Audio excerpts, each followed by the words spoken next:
So there are a couple of things with email marketing that you should understand. First of all is your autoresponders. So some rules for your autoresponders. I always send an instant message, meaning day 0, right? I always send something on day 0.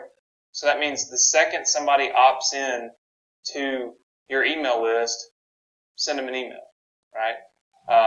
And it's typically like a thank you or a connect with me type of email. So again, going back to the discussion we had yesterday about how you have 2 options when you do your marketing. You can build an email list and just blast it constantly, or you can build an email list and build a brand, right? I've always elected to do the brand building because for the long term, it's kind of like, I won't say a specific person's name, but it's kind of like pop stars, right? They can be on the top of the world, selling 10 million records this month, whatever, make a ton of money, and then all of a sudden go crazy, shave their heads, be completely irrelevant, but they still make a fortune, right? Well, it's because they're not really gaining any new fans, right? But all those people that bought their album are still their fans. They're going to continue to be their fans even if they're crazy. They're just maybe not gaining any new ones, right?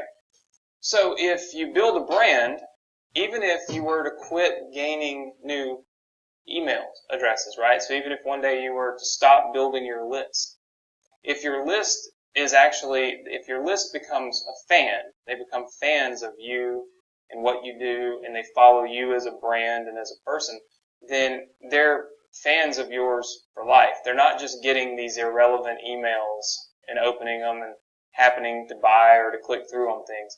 They're actually opening an email from a person that they expect to get an email from, and they're following along with what you're sending them. So I always suggest that you use this whole connect with me feature, which you could even do if you didn't want to do a blog. You could do like your Facebook page, right? Like you could create a Facebook fan page real easily, and you could keep up with your list there, right? So you tell people, thanks for joining my list. If you'd like more information on X, whatever it is that you opted them in for, whether it's dieting, dating, learning to, do internet marketing, things of that nature, you just say, look, connect with me on my fan page for more updates. So what you're allowing yourself to do is post fan page updates of pictures, maybe it doesn't even have to necessarily always be of you. It could be like what you ate for dinner. There's a couple of guys I know that blog, and most of the stuff all they do is blog about what they ate for dinner, and people just love them, right? They don't really know them, but they know everything they eat, right? People are intrigued by your life. That's just the way that it is. When I post stuff about, I'll post a video about training. I'll say, here's a quick technique for YouTube to generate more traffic and make money. And I get 50 comments and maybe 10 people like it. Then I post a picture of the pizza that I had for dinner on Friday night because I came in late, and I get 75 comments and 300 likes. And I'm like, something is wrong with this.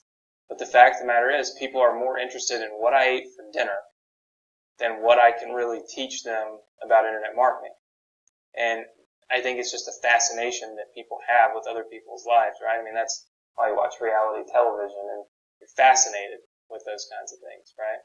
So important to keep in mind that what fascinates America, what fascinates the rest of the world, what fascinates people is something that you can use to build your brand and to build up the responsiveness of your email list over time, right? Not just today. So that's what I always do on the first day, is I send like a connect with me message. Now, I send email promos for like offers. Meaning, I'll send an email out that promotes somebody else's product, provided that product is like the product that they bought to end up on the list anyway. So if they bought a dating product, I'm going to send them something about dating here. Internet marketing, same thing. I'm going to send them something about internet marketing. Typically, a good mix, right, would be, this is the way I do mine. On Monday and Friday, I send personal emails. Meaning, check out my weekly blog. Check out my Facebook updates if you don't have a blog. So, hey, so-and-so just posted a new picture of X, my new car, or my children jumping on the trampoline, whatever. Click here to look, to watch it, or click here to see it. And either they go to your Facebook fan page or to a blog you have, right? I do that on Monday and Friday for a reason. I kind of want people to start the week off and end the week remembering me, right? I feel like if I can capture your attention at the beginning of the week and at the end of the week, that I'm always on your mind. If I only email you on Wednesday, right, about me, then I've only hit one email is one opportunity to be able to get your attention. And I like to be on your mind when you wake up in the morning on Monday morning and work is so terrible, but you have this, I can watch this video from Anthony and maybe I'll get something out of it that will help me have a better week, or help me be more productive this week, or help me make a little more money on the internet this week.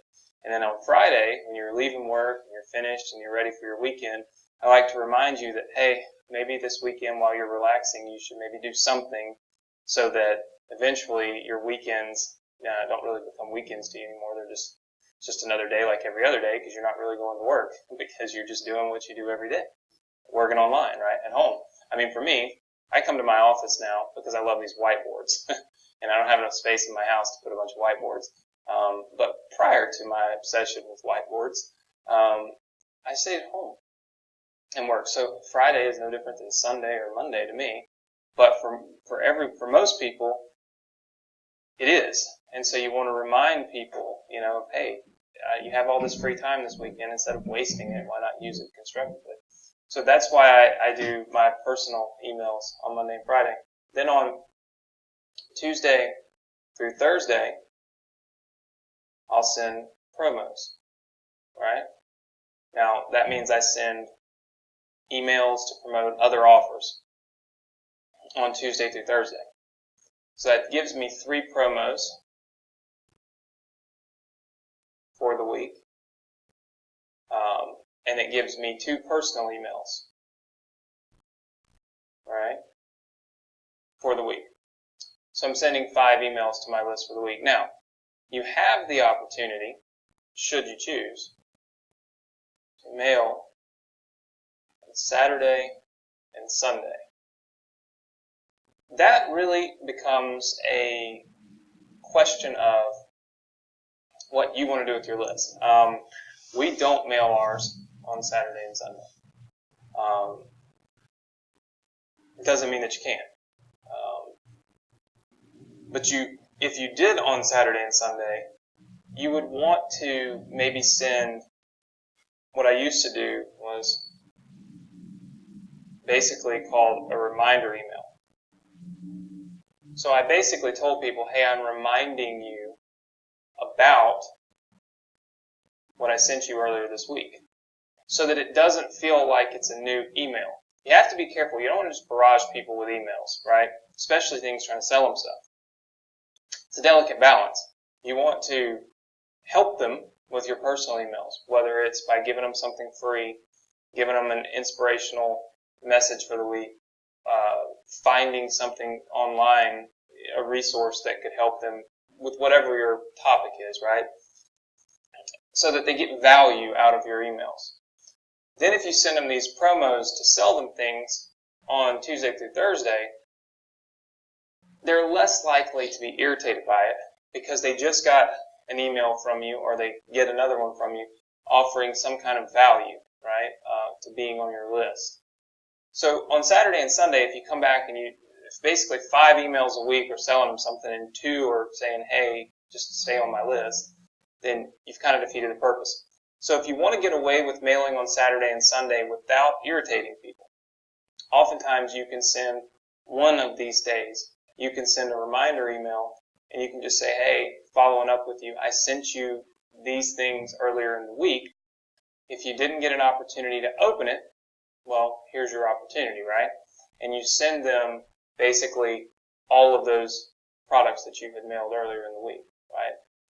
You could choose to send one email with just one, or one email with all three. You figure out your own list, right? Everybody's list is different. Mine would respond to that totally differently than yours will. But the fact of the matter is, you can kind of slide in a promo here without offending people, because it's basically just a reminder. It's nothing new, nothing they haven't seen. So if people have already opened the emails earlier in the week and bought one of these products, they're not irritated that you're sending them another product to buy. They're just saying, oh, well, he's just reminding me, but I've already done that. Move on. So you don't irritate them.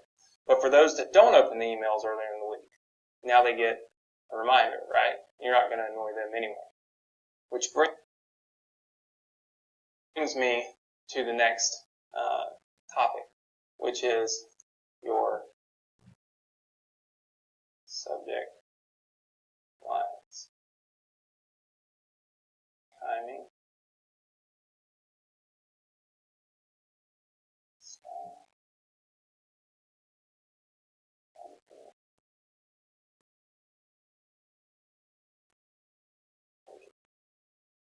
These things here